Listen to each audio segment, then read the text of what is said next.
Hello, everyone. Welcome to the first of a series of roundtables here on Zoom, hosted by UniFrance, which, as I'm sure you all know, is one of the global names in the film industry. This debate is intended to look at how the industry has developed and and what's emerged in terms of lessons from this period of crisis. I don't know about you, but the panel, but I got my first call about or email about the new normal 4 hours after Italy shut its cinemas. So most of when people talk about the new normal and new realities, it seems to me a hell of a lot of that is guesswork and quite often very self-interested speculation.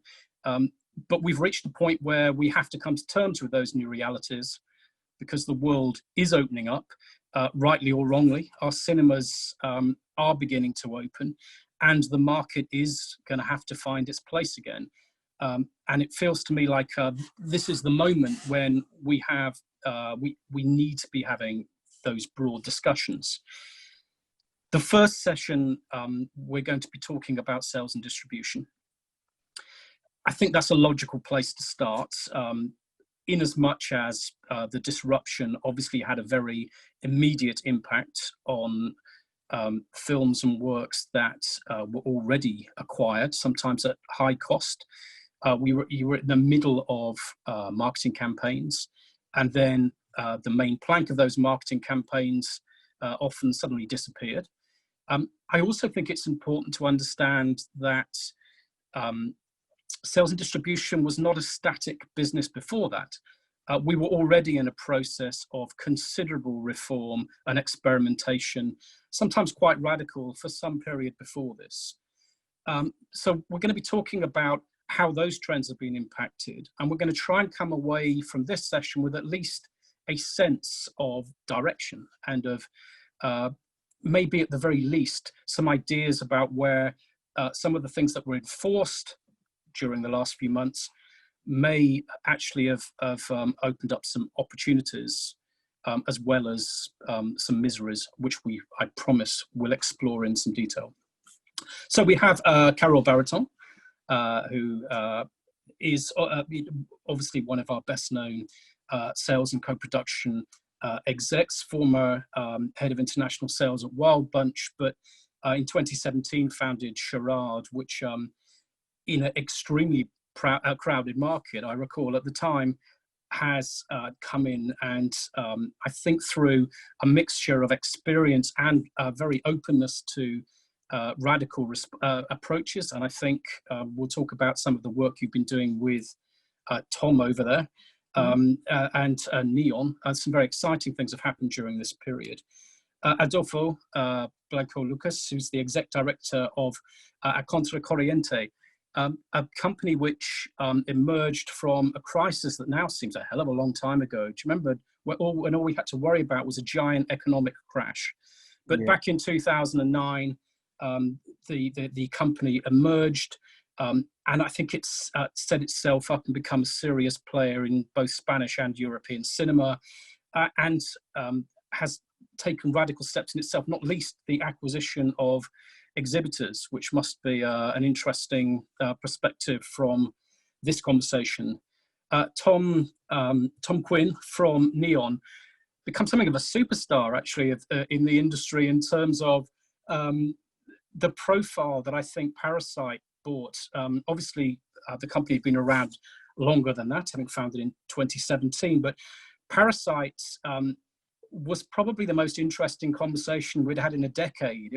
It felt like something new and exciting before suddenly a virus comes in and changes the entire topic of conversation. But again, I think a lot of the approaches you've taken and your thinking about how VOD is going to fit into the ecosystem is really, really important.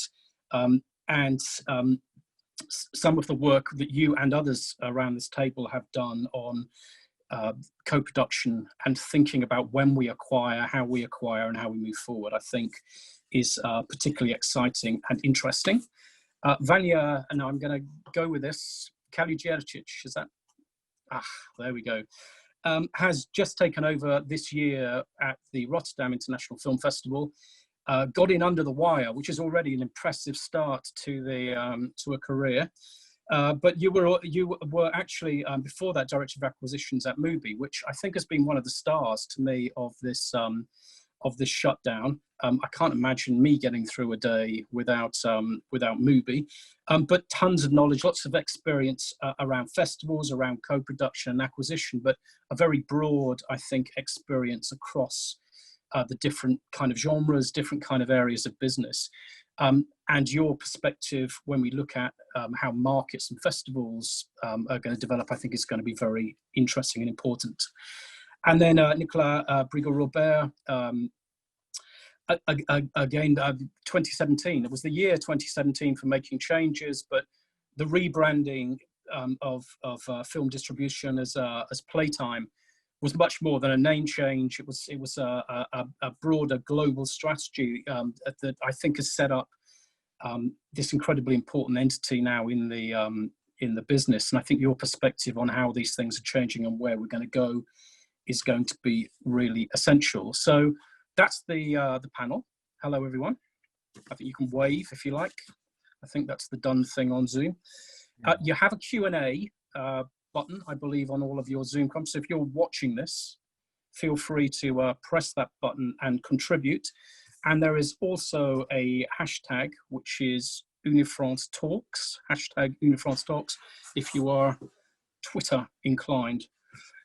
So let's start with you, Adolfo. So you, obviously, as a distributor, you've acquired some high profile, some interesting content, and suddenly this crashes in. So just give us a sense, first of all, of how this immediately impacted and how you approached that very big decision that everyone's had, which was, do we hold or do we wait?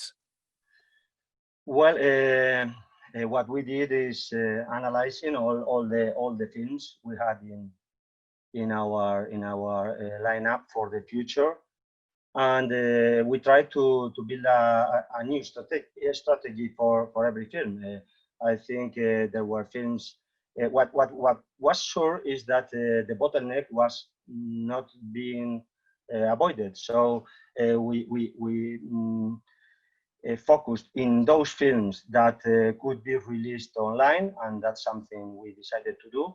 Also, in order to help those that had to come when the lockdown finished. And on other films, the strategy was different, was waiting, was finding partners that could help us to release them better, and not losing the time. We spent a lot of time in this online adventure. We worked very hard in putting on the air our own let's say platform, our virtual theater, and we are happy with this. This was the opportunity of this moment.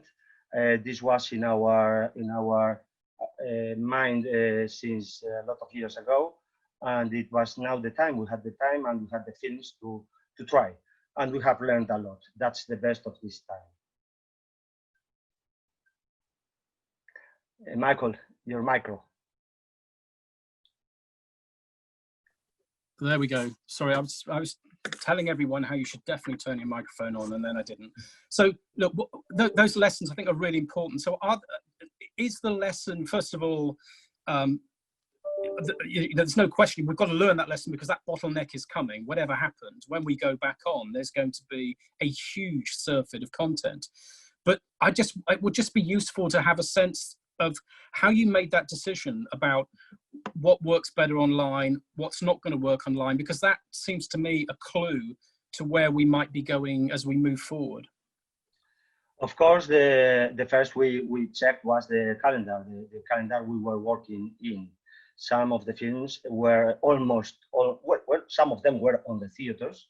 So our option was starting to offer them online as soon as everything was prepared, and that happened quite quickly. And on those that were prepared to be launched, we didn't stop. We went online as soon as possible, and we didn't have to stop anything, because possibly that film that among those that were released online, that film that was more clearly theatrical, and I'm talking of Edmond, this French wonderful film, was almost 2 years old. So there was another reason not to delay and nobody knew how long this period was going to be. So with great pain, we decided to go online also with that. But the calendar, of course, the calendar was a great influence in the decision. And just really quickly, this perspective is going to be the same with everyone. We have this idea in our heads that something is a theatrical film and something's not. And that is a debate that we've been having in the industry for a very long time. The question, though, is if you hadn't had the theatrical, you already had a theatrical campaign. So the argument is, if you hadn't already been in the process of pushing it as a theatrical film, is there enough confidence from you that just VOD release could work for some kind of films? Look, we know that those films that were going to be online were going to underperform. That we knew that. That was not a surprise for us, and we knew because look, the business killed the transactional video on demand, killed this too early. Possibly now we have to help it to survive, to resurrect more than to survive. So we knew that the underperformance was going to be a reality. But at the same time, we felt that giving this chance to these films was going to help us to learn, and at the same time, this was going to allow us to work better on those films that were coming immediately after.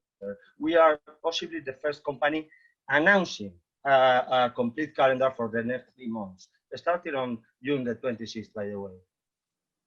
Okay, so I mean, because you're coming back in now, I understand that it's really important that people have an understanding ahead of what's coming. That's going to help you in an overcrowded market. If I can get to you, Carole, it seems to me that you got quite quickly into the idea that actually there are other ways of actually releasing things. So you have been quite experimental in VOD platforms and maybe different forms of release. I just wondered if you can give us an insight in how you approached this crisis. Well, we approached it with, as everybody, with like trying to be reactive, and the idea of exploring the VOD, direct to VOD, direct to home cinema model doesn't really come from us, but it got inspired from some of our distributors, and of course Neon to start with, who were already, testing that model with their lineup, as Adolfo just said. And we figured that maybe we could propose to the market movies like ready to go for that model, already delivered, and so that they didn't have to force to go back to their lineup and maybe to find those new titles, which were already exploited that way in the US, which was a bigger and more mature market than the others, so could be ahead of time with fresh titles to exploit this way. And to be totally honest, it's as well like, rather than doing nothing and waiting and taking a guess of what will go on later, let's just try and explore new models, basically. And what do those new models? So let's take that new model idea. So one of the things that I think is clear, everyone, when they say everything has changed, something very significant didn't change, which is we were already in the process. You were already in the process of releasing certain films. So you'd already had a campaign around it. You'd already had a theatrical release around some of your films. So we've got those ones that have suddenly gone online when they're already in the process. They've already had their marketing push. But then there's a whole lot of others that as it's gone on, have never had that initial theatrical push. And what's interesting to understand is whether you think you've learned anything about the necessity of that theatrical push in the first place. Is that still, in your view, 100% relevant, or is it film by film? I think it is really film by film, and the theatrical push is not existing at the moment anyway, and people are consuming more movies online.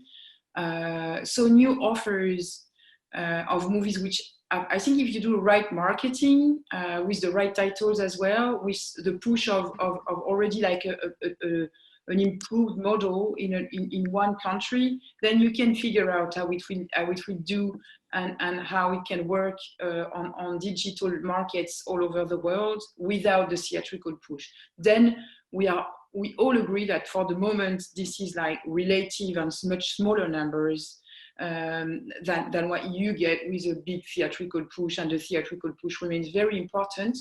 But once again, I mean, we didn't just reinvent the wheel. We just didn't have a choice at the moment. So let's fill it in and be reactive and exploit that model.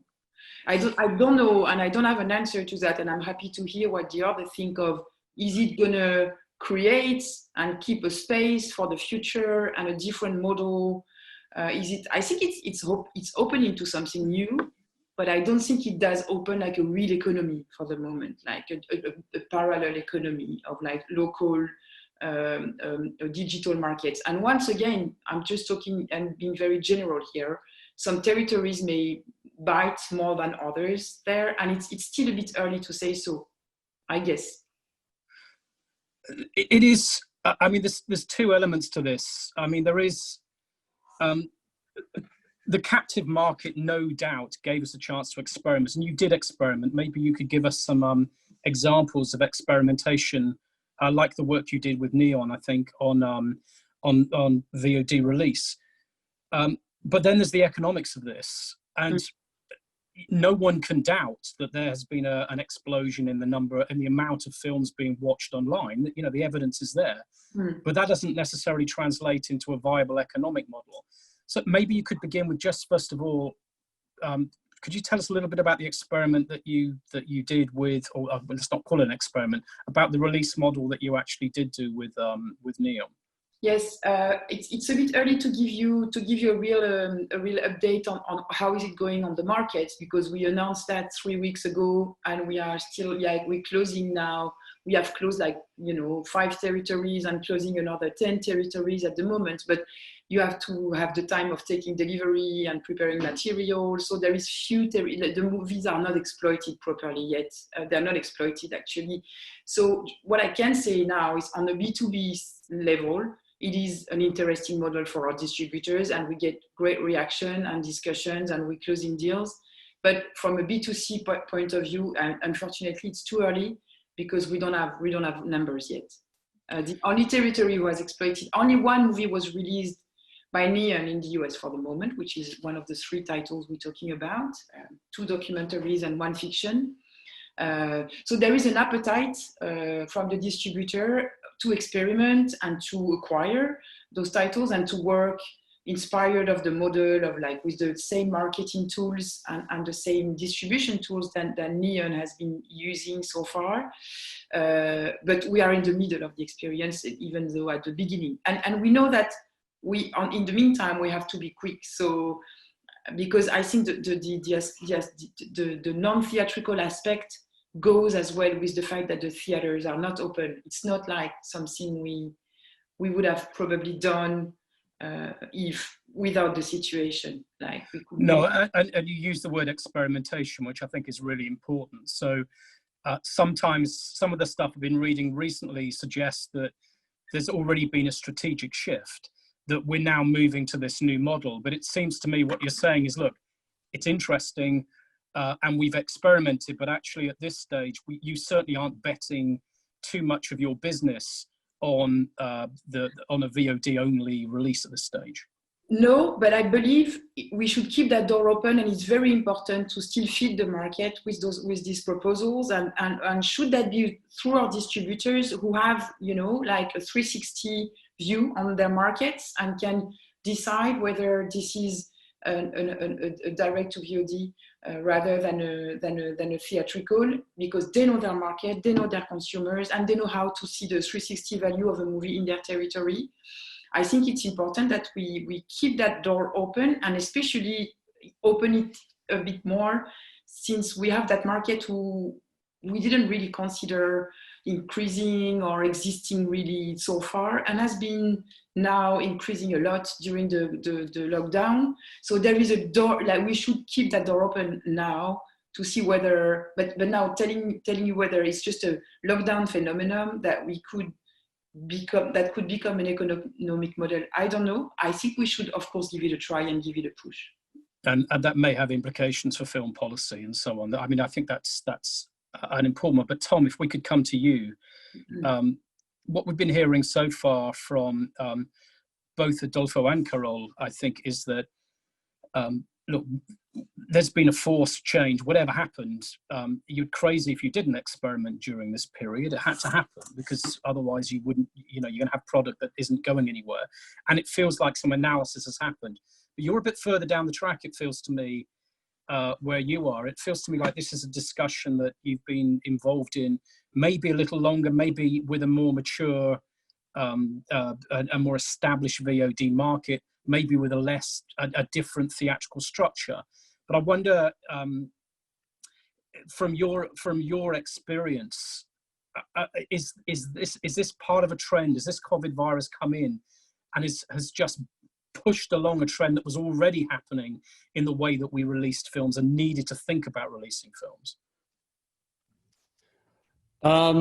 It's a big question. I would say more now than ever, it's clear that cinema and movies in cinemas are absolutely all powerful in the ways that we want to exist and function as distributors.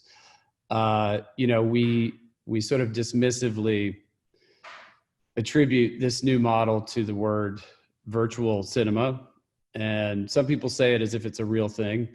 I'm here to tell you it's not a real thing. There is no such thing as virtual cinema. The two shall never meet. Virtual will stay virtual. Cinema will only exist in theaters. And this is coming from somebody who, has worked extensively in the VOD space dating back to 2005, 2006, working at Magnolia, working at Radius, and trying to figure out, distribution models that I think can make the business better, so that we can think less with our wallets, think more with our hearts and the movies that we want to be involved with. And, there was definitively some success on VOD for, incredible movies like Melancholia, 13 Assassins, true art films that we would view as holy art cinema that should exist in cinemas. But, that was always done in conjunction with a theatrical release in cinemas. And so, how do we answer this question? I think it's not just what's happening now, it's what's been happening for a really, really long time. And, 3 years ago, we launched Neon in service of, our entire business model is based on the power of cinemas and the movies that will benefit from that. And Parasite being a wonderful example, Portrait of a Lady on Fire, Honeyland. I wouldn't have wanted to release those films any other way. And so on the heels of Parasite, and in March, understanding that we were entering into a shutdown, I felt that it was absolutely imperative for us to, not become sentimental, nostalgic, or to become paralyzed about where we were going as an industry.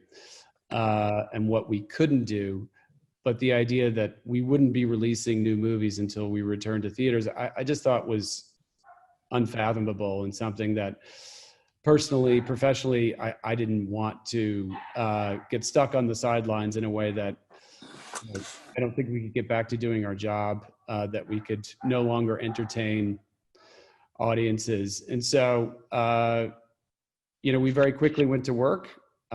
A lot of the team at Neon worked at Radius, IFC, and Magnolia, and know the Ultra VOD model quite well. And so, We know what this looks like. We know what it takes. We know how hard it is. You know, the shelf space on VOD is much larger than the shelf space in theaters.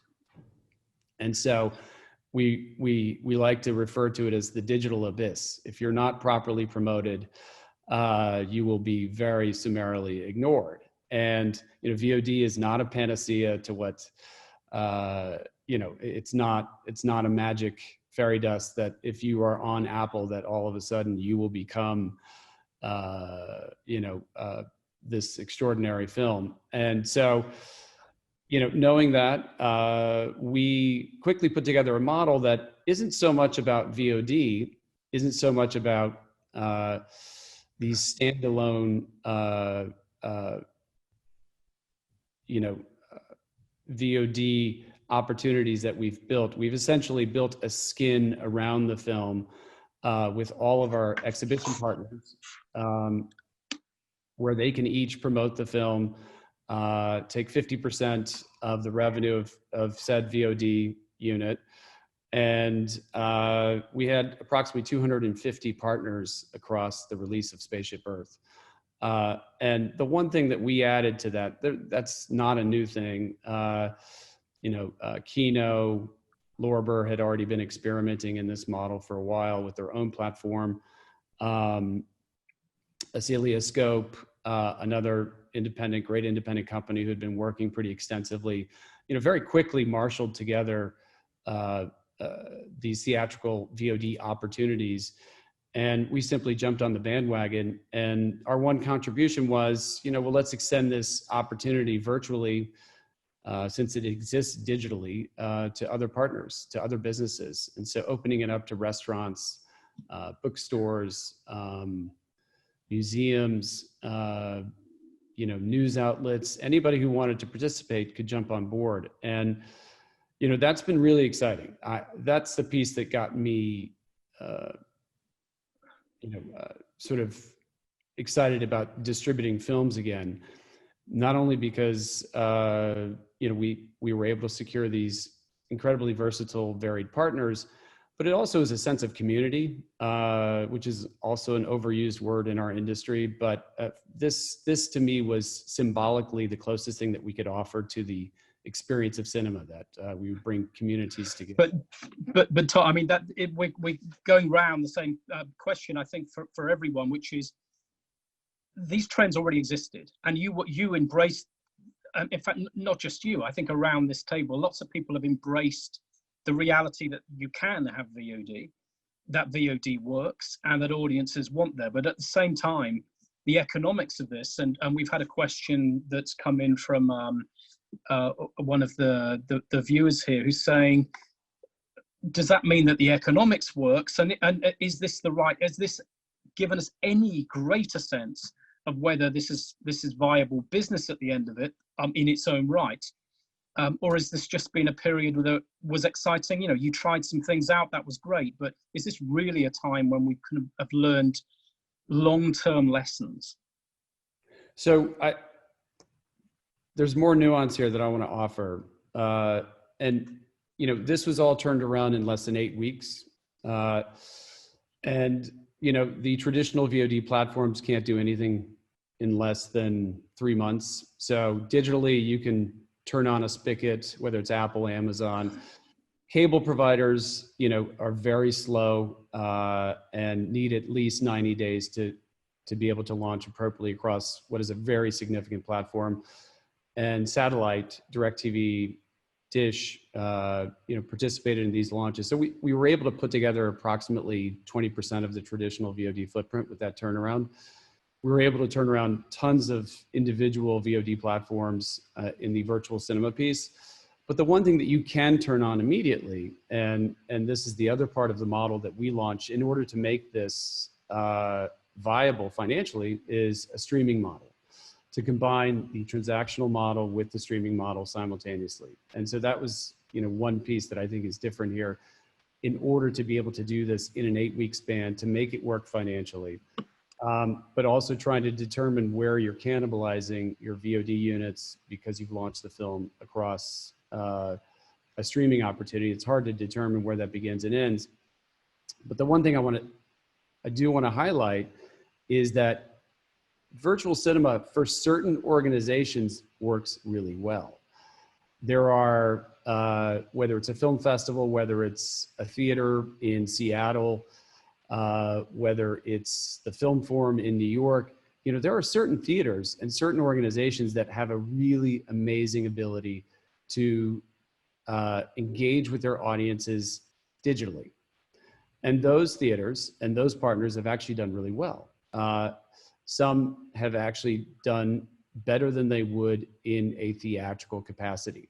Now, there are other theaters that we've worked with that we would expect to be doing a lot better, who, for whatever reason, don't have the capacity or interest or experience in dealing with their audience digitally.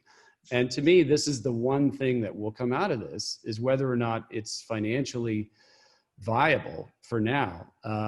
It is not, but it is something that I think showcases our inability to market and engage with our audiences across very select individual virtual cinema partners. And it's very clear who knows what they're doing and who doesn't know what they're doing. And so I hope that when we emerge from this, that those theaters that don't have a handle on their audience will actually get together and figure out how to better engage, so that we will become, I think, a much more sustainable model in a traditional theatrical in a traditional theatrical window. Okay, thanks, Tom. Nicolas, just on that same front, it seems to me that what we've heard so far is people who have been remarkably good, actually, remarkably capable of switching direction at great speed. But I think what we have been hearing is that's part of that is that we were already in the process. So Adolfo, at the beginning, you know, they had a service that you could put films on. Tom and Carole both had done that kind of experimentation before this level. The question keeps coming back about where we go next, and it feels to me like what Tom's alluding to is the disconnect between audience demand and the ability for VOD to work over there and to turn that into an industrial model. And maybe there just isn't an industrial model which can keep everyone happy. I just wondered if you have first of all, give us a sense of what you've been doing during this period with your films, and then maybe give us some broader perspectives on what that means for the broader industry. Yeah, it's a broad question again. I think that the experiments we're all being carrying out, either as distributors or as sales agents, are things that we've had been trying, as Tom pointed out, and Adolfo also. It's some things are new, but most are things we have been trying. And also, as Carole pointed out, that we were working under constraint and just trying to be, you know, opportunistic, not trying to reinvent the wheel, as she said, but trying, you know, to survive in this situation. So some things have been tried and tested for a long time, and the same questions that were existing at the time remain valid. How much do you lose without the push, the theatrical push? What is the cannibalization, not only between streaming and VOD, but as well with theatrical? How long should the window be? And I think you mentioned as well that this might have policy consequences. Let's see what the windowing, how the windowing will be affected around the world. Would you like it to, Nicolas? It's not a question of liking. Let me maybe finish to go on with my thought, because what I think is interesting, and I think you started by a question to Carole by asking, I think it was Carole or it was Adolfo, you asked him or her, what type of movies did you put forward? And I think what's new in this situation is that because we had this constraint, we had to experiment, not so much about the model, which we had tested, all of us, before. What we had to try was to put new type of movies through that model. We tried, you know, we had maybe preconceived ideas that there were a certain type of movies that were more VOD friendly, to say clearly. The context we were working with imposed on us to try movies that maybe were not in our minds earlier on suited for that VOD model. And I think what is being tested right now, and I don't have the answers, is how has VOD consumption changed, including because of those 2 months lockdown around the world. Has VOD consumption changed in a way that now we have an audience that's able to view films on VOD that were not viewed on VOD before because of their genre, because of their nationality, because of their type, whatever reason. There's a certain number of movies that were underperformers on VOD. And the question I have today, and that's something I would like to continue testing, is did we open up a new way to exploit certain type of movies because of our audience has been now being offered these movies, and also because we have broken away into something new because the windows have been shorter, or because sometimes we didn't even have the theatrical release and we had to put these movies on VOD. So that is I think a very important question for all of us. Has this period opened up the diversity of the type of movies that we're going to be able to exploit under a new model? And again, I'm saying new because that's the trend to say new, but I do agree with everyone, including with you, Michael, that what we're calling new is a lot of the things we've been doing under new constraints. So my question is really about this, but how are we going to benefit in terms of diversity with this VOD, this semi straight to VOD or VOD with a skin, as Tom said? Are we benefiting as a whole in industry and not only for specific type of movies? That's my really my big question for the months to come. Nicolas, tell you what would worry me, looking outside from the industry for a second. There are lessons to be learned. The question is whether we're actually set up to learn those lessons. And I make a couple of points. First of all, the lack of transparency in VOD is an issue in itself. So we might make assumptions about what works on VOD, but we don't necessarily have the transparency to be able to analyze those figures in great depth in the way that we would like. We'd like to know more, but there's always that fear that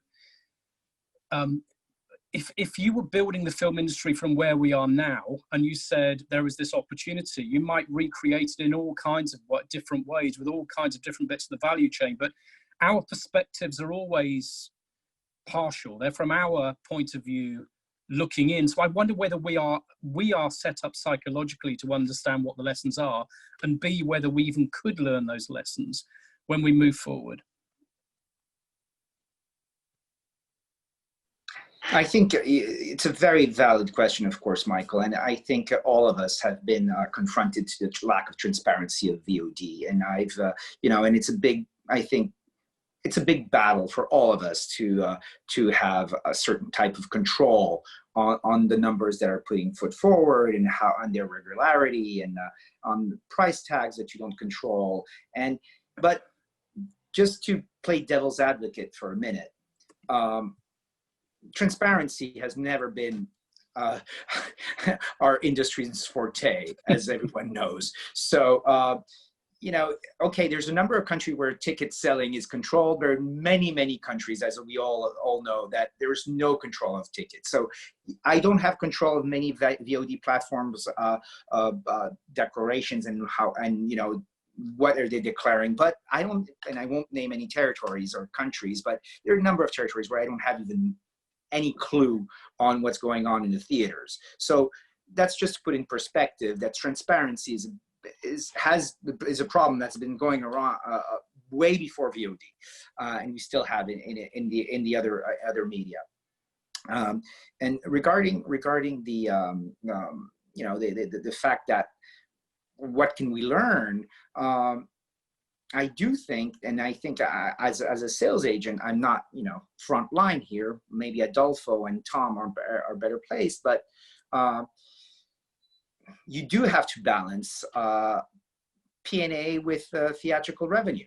So generally speaking, and that's something also we could talk about, is how has marketing changed? How do we address our final client, and how much does it change to what's the cost of theatrical today compared to virtual or VOD with a skin, and how much are you actually spending through theaters only as a push for other media, which was more, an old question. You would spend in Adolfo, you said it. You build through theaters, you build the brand, you build the movie, and you give it value.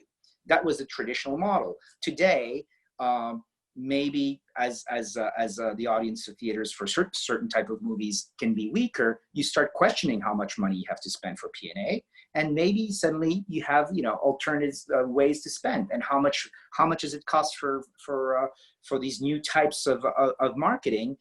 Maybe it's more cost efficient. I don't know, but that is something I think the distribution companies are frontline to answer that question. So maybe when we emerge from this, there'll be lessons that we can't really understand right now. And I think Carole kind of alluded to that also. Right now, we've done the experimentation. Everything's at 100 miles an hour. We're kind of making this up as we go along. But there might be a period that's coming up very shortly where it would be very useful if we sat down as an industry, or we sat down together and started looking in more depth at the figures and the numbers and the lessons that we learned during this period. Maybe that's a discussion that that we'll keep going over the next few years, and maybe it's been accelerated. Including Michael, including diversity, which I think is, and I think what Neon has shown us, and distributors around the world actually with Parasite, is that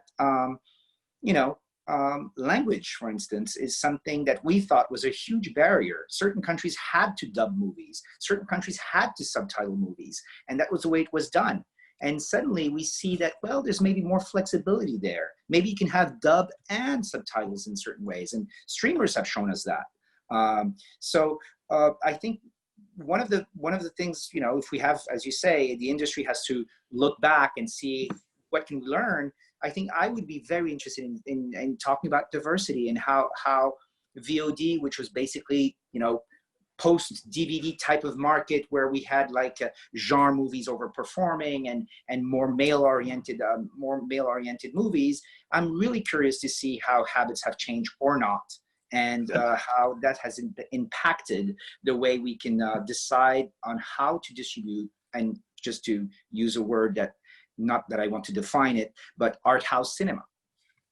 Yeah, Nicolas, I think we'll come to Vanya on that point actually, because that is the key. Some of our assumptions of what people are willing to watch or want to watch are based not on any proven reality. They're based on a kind of gut instinct that may actually not be quite as true as we think. And certainly the diversity issue, to me, diversity you can say that issue has really been addressed when we start seeing different things being offered in different ways to those broader audiences. That's obviously part of your remit as far as Rotterdam is concerned, because historically that's where diverse talent made its mark. Is there anything that's been happening now that makes you feel that job is any easier, or makes that you feel that job has changed in any way? Well, you pointed that out very well. Rotterdam indeed is a festival that it's all about offering something different and take some risk and showcase in its tentpole programs emerging talent. Of course, the audience has been always very, very supportive of it. Just in last edition that we had, the 49th that just has recently entered, the admissions were over 340,000 for films that are really coming from all over the world, and the type of independent cinema that our audience, and I would say worldwide as well, that is certainly the case, has a very big appetite for. So in this new reality, or the new normal as we call it, of course, catering to such a large audience and the experience which we have just mentioned, Tom has mentioned as well, the celebration of cinema as such, and the experience of watching in a community these films together cannot be replaced with the models that are gonna go more towards the digital end. But of course, we are now in a position that we see slowly cinemas reopening, and we are gonna see how much that will determine where on the scale between the physical edition, the traditional one that we are always aiming to have, and the digital one, where on this scale we are gonna, of course, end. I think one of the changes we might see, we slowly already, even before I joined Rotterdam, for instance, at Movie, we have seen already a lot of these independent titles would come soon, are slowly coming sooner to as exclusive premieres to streaming services that are equally, as I say, dedicated to such a curatorial output that Rotterdam, for instance, has. And I think more than anything, this will be present in the coming months and years. I hope that films that we, for instance, screen over 500 films, of course, big part of it, or over 200 are shorts, but nevertheless, a large number of these films, of course, will only benefit from the online release and far less so from the theatrical one. And where I see a very shortened connection is rightly there between the premiere in a film festival such as Rotterdam, for instance, and the online exclusive premiere. And we saw, of course, in the numbers that the audience engagement in VOD services, whenever there is an exclusive fresh content from fresh film coming from an independent festival as such, that engagement is skyrocketing. Yeah, so there is proof that this absolutely works for certain films. Yeah. I can't hear you. Michael, we can't hear you. Sorry, I didn't even know I'd press it. So there is a sense, Vanya, that the experimentation, that people have been more experimental than we expected online. So the independent VOD services, a number of them in Europe have been saying they've been quite surprised at how people have been willing, if you promote it properly online, there's more willingness to experiment than there necessarily is in cinema. And I just wondered if you see that as a trend, bearing in mind that the economics of all of us now is going to be that we're probably going to be poorer, and the choices that we make are of cinema may, the theory is, it may become more conservative, and that the online is where we try things out. I wonder if you sense that that's the case. I don't think that will be the case for the film festival, because it really, such as ours, and I think many others, I think it's really the opportunity actually to get to see titles and films that otherwise would not get into the regular distribution. Of course, we cater to the industry as well. It's very much of an audience-driven festival, as much so for the industry. So of course, a portion of these films will finally get to its audience in traditional theatrical distribution. But yeah, so I think that that will continue to be our case, that this big, as I say, 12-day celebration will continue to happen. But I don't think that in any case, this, as I said just now, for this number of titles, things are going to change that much. They're going to come sooner to VOD services. And yes, as you said, they are going to always raise bigger interest in those streaming services that have very curatorial, contextualized, almost like a mini film festival or a year-long film festival on its own. And the trend will be that those films are going to come sooner to them. Yeah. So festivals and markets, obviously you didn't have to close, but if you had been closing down, is there any long-term change that's going to affect what's bought, how films are marketed and sold? Do you see anything when we look at Cannes now moving online? Do you see any serious impact in the long run, or do you think that's going to go back to a normal, the old normal? Yeah, this is sort of an interim period where we don't know, where we are slowly sort of going back to normal. As I just said, cinemas are reopening, and of course the plans that we are making are with the premise that things are going to go back to normal, but we are not certain of it. It might come back to what we just had for the past couple of months. Yeah. So we are unsure yet if the paradigm is completely going to change or not. And I think we are a bit holding back, and the market as such, with waiting to see in which directions finally we are going to end. And if, yes, indeed, the new normal is our new paradigm, then we will have to adapt much more. Okay, so you have the luxury of a few months. Yes. Let me come back to some specific questions, if I may. There's a couple of questions that have come through. One to you, Tom, I think is one that other people may have opinions on as well. During this period, you did, you look at Spaceship, and you look at you did a Hulu streaming deal, I understand. Is it possible to do to have streaming? And we haven't talked about Netflix yet. Netflix in this world, or those big players. Is it possible to have an economic model that allows transactional to work alongside those big streaming deals that make sense? I think it is entirely possible. Sorry, my young puppy is barking in the background. Apologies. I think it is entirely possible. We've done it successfully. We've also done it unsuccessfully. I think the real issue is, and this is sort of more high level of what I'm taking away from working inside of the shutdown, which is something that's been clear to me for many, many years, is that, I don't think there's a lack of transparency in VOD. I don't think there's a lack of transparency in theatrical. We see all these numbers. VOD happens to be less transparent. We know who, where our audience is, when they're consuming our films. But the thing that we don't know is we don't know who they are. Everyone else owns our audience. Theaters own our audience. Apple owns our audience. The cable providers own our audience. We own the films, but we don't own or have a direct connection with our audience. And the platforms that own content that do have a direct connection with their audience are streamers.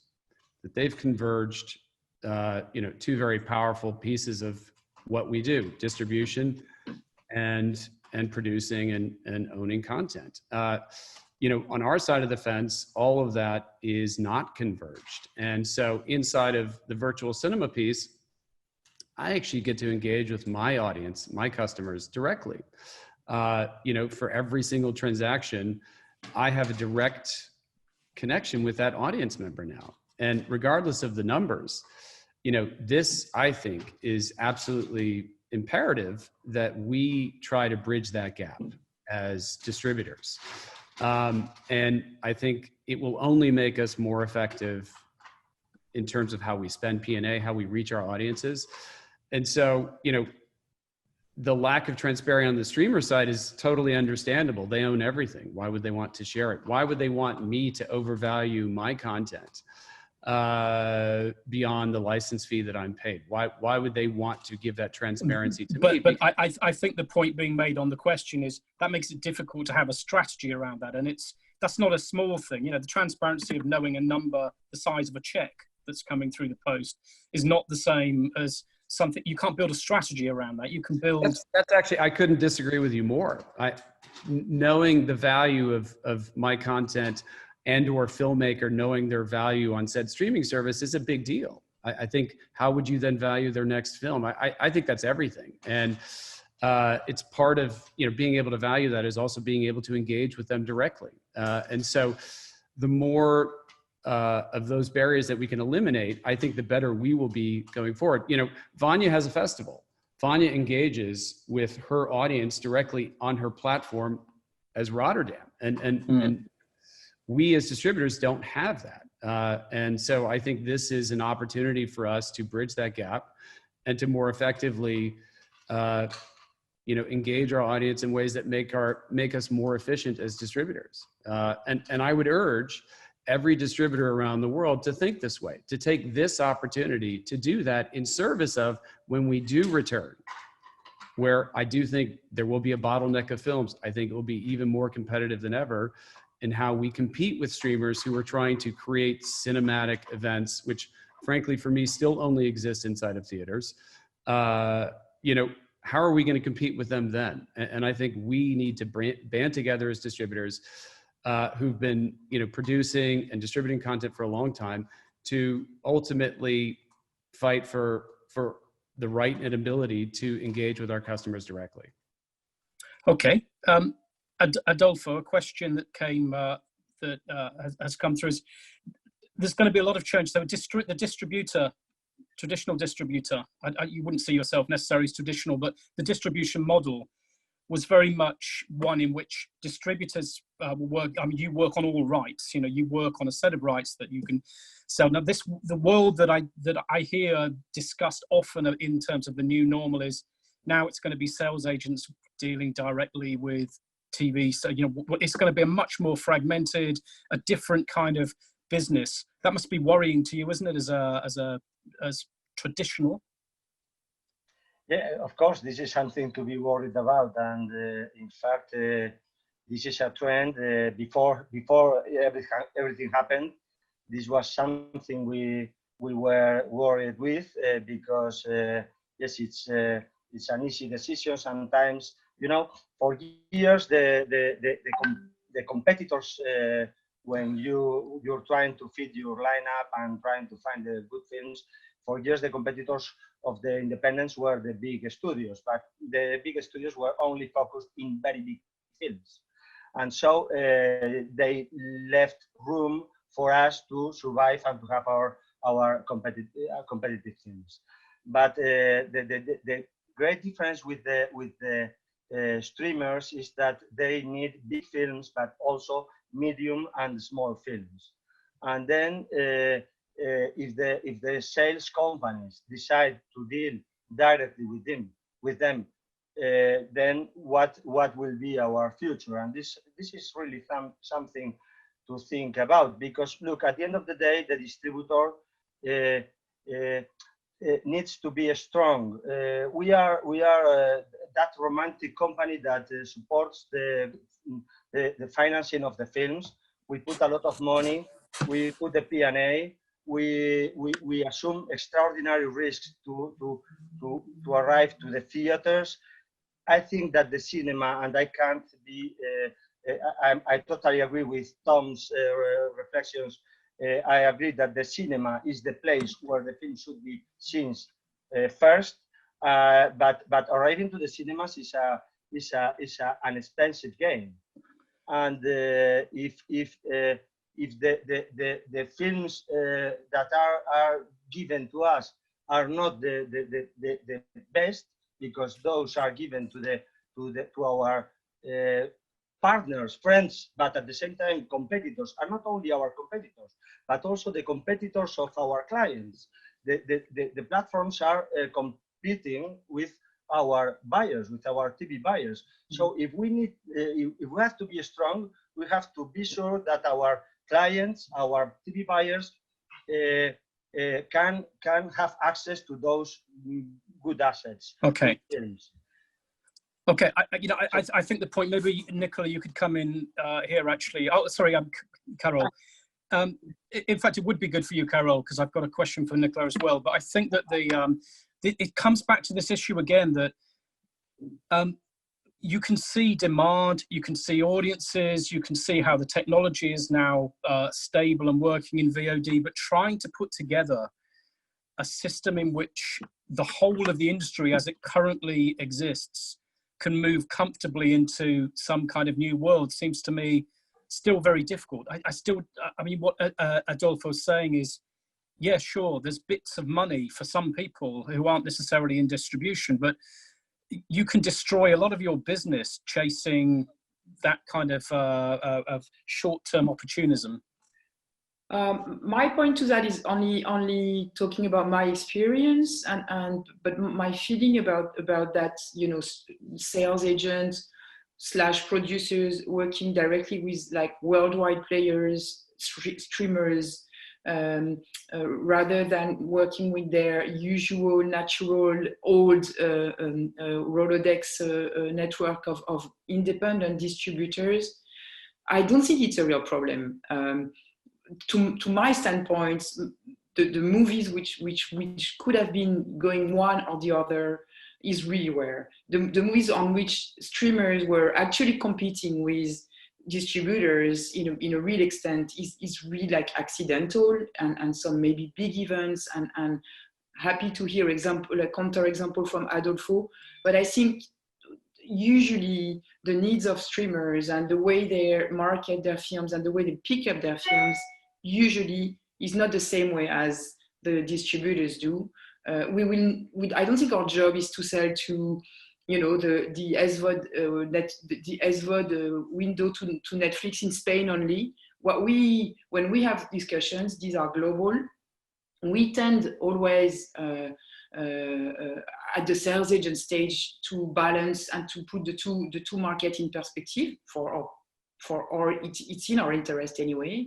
And I think usually there is like kind of a no-brainer from our standpoint on, okay, this one is really one that like streamers are biting for, and the distributors are like, yeah, why not? No.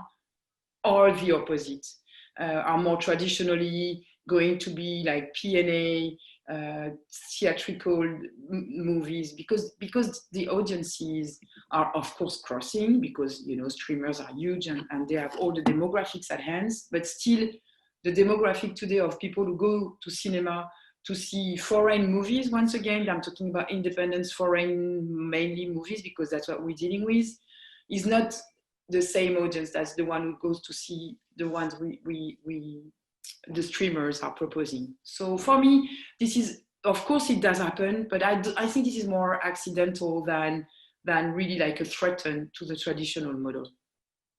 Yeah, and Nicolas, maybe I could bring you in on that same point, which is really, we are getting to the point where, you know, we're talking about some things theatrical, some things non-theatrical.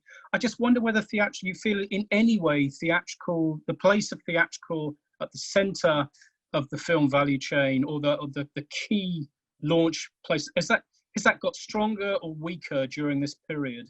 Do you think the cinema is weaker?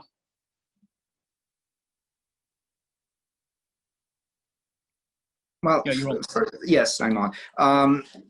Well, first of all, I have to say I fully understand what Adolfo is, where Adolfo is speaking from, and it's something that we've been hit hard on the head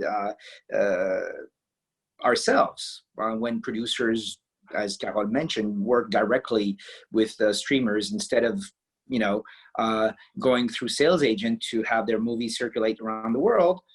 It hurts. This is, you know, well, I thought, you know, this is a director I've been following for years, and suddenly, and I have clients around the world who are waiting for him, and they've been working on his type of movies, and suddenly I don't have the movie, my clients don't have the movie, and the movie's on a platform. So of course it hurts. Where I tend to disagree with Adolfo is that I don't think it is so much the sales agent's responsibility. I think it's putting too much power and responsibility on the sales agent. The question is gap financing in our business. When there's, you know, right now, and I'm not trying to avoid your question, Michael, I do feel, and again, I'm willing to be contradicted, and maybe even by Carole, I do feel that the coin paid by our clients, the median per territory has gone down. Our traditional clients have been hurt, and their capacity to cover the gap financing we have to cover has diminished. We do have a global industry problem. It's not so much about the sales agent. We are financing movies through our advances to producers that are not covered as well as they were before on the international market. And our business is becoming more and more risky in that sense. We're coming with producers who still need the same amount on a market that's shrinking.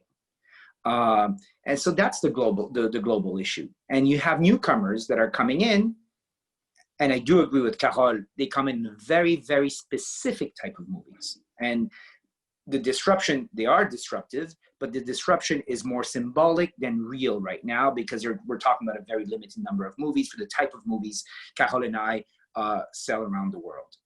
However, they do point the finger to the bigger question. How do we continue as sales agent, continue financing, gap financing productions, knowing that the capacity of our clients around the world to buy these movies, these type of movies, is diminishing?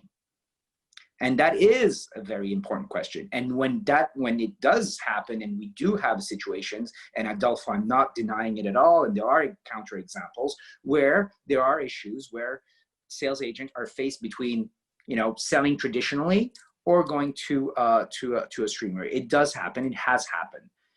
There are few instances, but they exist. Well, in this case, what I'm worried about is that the gap between what the traditional market is able to pay and what the streamers are paying, the gap, I'm afraid, is getting bigger. And that is my concern. It's not so much about the sales agent. It's the strength of the market as a whole compared to what the gap financing is still requiring. And the advances we have to pay for these movies to be made is still very important compared to what our clients can pay. And Nicolas, obviously, we haven't talked much, and we won't talk now about this because we don't know. But the economic context is clearly going to be enormous here. So it's not just changes of habits; it's also how much money there is going to be around, how much public money there's going to be, how much support we're going to get. And I think, again, I guess we're at that stage of experimentation. I've got one more question and then we're going to sum up if that's okay. But Vanya, there's a question being asked, which I think is an interesting one. So you were talking about working with VOD, and there are specialist VOD channels. There's actually some very, very good ones. But someone was viewers asking a question, which is the way that Netflix and the biggest, most successful streaming organizations work can be quite conservative. It's giving you what you think you want. It's not giving you necessarily that it's not encouraging you to find the stuff that you don't know you want. And historically speaking, I would say European cultural diversity is depending on discovering things that I don't know that I'm looking for. And I wonder if you sense that same problem between the conservative algorithm and perhaps the opportunities of experimentation. Of course, yeah. I mean, even my own landing pages of some of bigger streaming services are always pushing forward their own productions and their own content. But even there, if one digs deep, can find quite an interesting and exciting content. But even precisely because of that, I think the good thing that has come out of this situation is that the awareness of highly curated, more specialized streaming services is very, very present. And I think all of them have seen quite a significant spike in the subscription. So I think the recognition of diversity of content worldwide, not only in Europe, has really gone much higher. So I see that. But that tends to be for people who already know they want those kind of things. That's the concern, is that if I'm an art house fan, I watch an art house site, sure, but that's not how our culture has grown, and it's grown by us finding stuff and being given stuff we didn't know we wanted. Yeah, but it's curious to say that, because my impression is that through these new opportunities and new space that has opened for the awareness of it, actually, even colleagues like neighbors that are working in construction have all of a sudden started talking to me about very, very highly curated streaming services. So I think exactly this has happened right now, because they have been getting more exclusive content because of, the chain has been disrupted. And they have more power in also advertising themselves, so having a space in it. So actually what I notice is that shift has happened, that the dominance is still, of course, the power that the dominant streamers have is very, very hard to shift, but it has opened a space, and there has been already quite a bigger awareness of it. Yeah. Vanya, that's a wonderful example. I was going to ask you just as the last point, just a very quick sense of where you might be optimistic, but that feels to me like the optimistic point, which is maybe people who have had time. I mean, we don't talk enough. It isn't a competition between cinema or VOD often. It's about the time that we have. It's a competition for time. And if people have tried things out, maybe those habits stick. So that feels to me like a very, very positive thing. I just want to, Adolfo, do you have, just to finish, is there anything in this new normal you look at and think, that's really very promising? You're asking for the new normal? I'm asking you I'm asking you very briefly for something you feel optimistic about. Well, I feel optimistic about everything. I think that with all this that happened, everybody won. The audience won because they learned to use the computers and the smart TVs. The distributors won because we all also learned a lot, and even the theatrical the people started to love more the cinema because a lot of people is consuming a lot of many more films that before, and of course I would say that the only point is that now there is a challenge for the distributors and sales companies to rebuild everything. But I think that the cinema itself grew with all these problems because people love more the movies and is missing going to the cinema. I'm sure the normality will come the day the coronavirus is not in the headlines, and that day the people will soon come back to the cinemas. They are missing the experience. Cool. So we've got something new in maybe they've been discovering more film. Maybe it's made them hungry for the return. That's great. So. Tom, I'm sure you've got lots of optimistic thoughts. Instantly, when you're there, the perspective I was interested from you was Parasite started an amazing conversation that then was disrupted. But the point that was coming out of that was maybe there's a whole appetite for foreign language film and for films that, maybe that was a classic case of an underestimation by studios historically, for example, of just how the audience was open to much more than we imagined. Yeah, we are agnostic, whether it's genre, size, language. Our entire slate last year was almost exclusively documentaries in foreign language. And it wasn't a pursuit of, we must have half a slate of documentaries and half a slate of foreign language auteur-driven films from around the world. It's, let's have the best cinema that we can find and put that on the big screen. And, a lot of people talk about Parasite, obviously a historic success, Cinema One, and I've been saying we're all better for it. Bong Joon-ho spent 20 years getting to that place, and I've long felt that he was the world's greatest director, dating back to 2006 when I first saw The Host. Oh, wonderful! It just took the world a little longer to catch up, but I would say that Honeyland is an equally impressive success. It grossed $800,000, but as a Macedonian documentary that was shot over the course of 5 years, that is truly incredible cinema. And it didn't get there week 1. It didn't get there week 10. It took approximately 20 weeks to get to a place where people could finally turn around and take notice. And we were slow. We were methodical in how we released that film. Single theater openings in New York and Los Angeles. So, I would say that the new normal is that the old-fashioned ideas of how we release movies works, and they will work when we open theaters again. I think this is an opportunity for all of us to take stock of what we don't do well and what we do well and what we would like to improve. And I think that's for everyone. March was the largest month on record for home entertainment, for VOD consumption. There have been massive gains and growths for streaming services around the world, Mubi, Netflix, Hulu. And so, I would say that is going to bring on an added level of competition that we need to prepare for. Netflix has been my biggest competitor since we launched. They would be desperate to be working on Parasite. They were desperate to work on Portrait of a Lady on Fire. And so, they pursue cinema as I see it. The only difference is that the way that we release these same films is that they're more valuable when they show up on streaming. And a company like Hulu recognizes that. Yeah. That there is value in how we editorialize and showcase our films and build them in a way that frankly serves them over the long lifespan of those films, as opposed to dissipating that power, which, I think a movie like Parasite launching on Netflix would have made it ubiquitous. You would have not been able to build momentum around it, even though I think it would have been a significant success in its own right. I don't think it would have come close to the success it ultimately was. So maybe Tom, we've learned what we're good at, actually, to an extent here. Maybe there's more confidence and strength if we learn those lessons. I think the shutdown has proven all of the things that we already knew.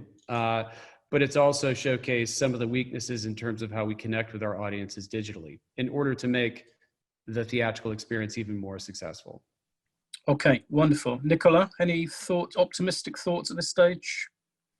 Well, I'm not sure it's optimistic. It's just I don't know who exactly is listening to this to our little chat here, but there's something I'm very concerned about, and I hope our community, if I can see you use the word, is aware of it, is that globalization is becoming a bad word, and the way we do it collectively here, globalization is a good thing. I mean, our job is to bring diversity, cultural experiences, movies to audiences around the world, and that's a good thing. And I would like this to continue. And I just want to be cautious about any type of backlash that could happen about people closing themselves up, including culturally. And I think that's just something we should collectively be cautious about, and show how important it is to have culture circulate. And just a warning, that would be my conclusion. A very appropriate point for UniFrance discussion, but a very necessary one. Carole, if you can finish us off, then what's your optimistic thought? I need to look for it, but I think at the end of the day, I will join my friends here. Like, diversification and curating is the key, and it's part of our job. Not only us as sales agents, but of course our distributors, but probably the producers as well. When they start to develop content, they should already be thinking of who their audience is. And that's key today. So I think all the tools we have in hand, like digital tools and even for marketing, can allow us to be much more precise in how we target our audience. And the audience is huge. So I think if we curate, if you curate properly, we can grab the right audience, and we can work the different niches much more than we used to. But I think that should be thoughtful from all of us, and it's important that it's been really thoughtful from almost from when the project is born. Okay, thank you, Carole, and thank you to all of you. I think what we've got out of this really is that far too many people have been talking about this like it's a full stop and a new sentence. But actually, what you're all talking about are trends that were already there. And maybe the value of what's happened over the last few months is that it's accelerated and given some focus to discussions that were already there.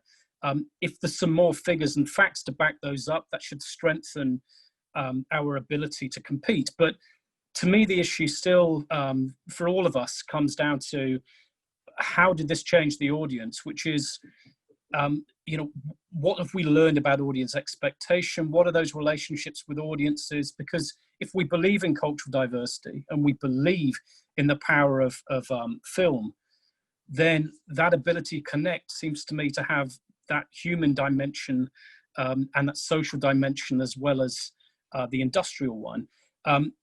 The question then becomes, what's the economic model that can deliver? And it feels to me like that's going to be a long-term discussion. We're not going to come out of this knowing what the new economics might be, but at least it feels to me like what we've got from here is that the sales and distribution companies, the co-producers, you have at least a sense of direction and what it is that we can learn.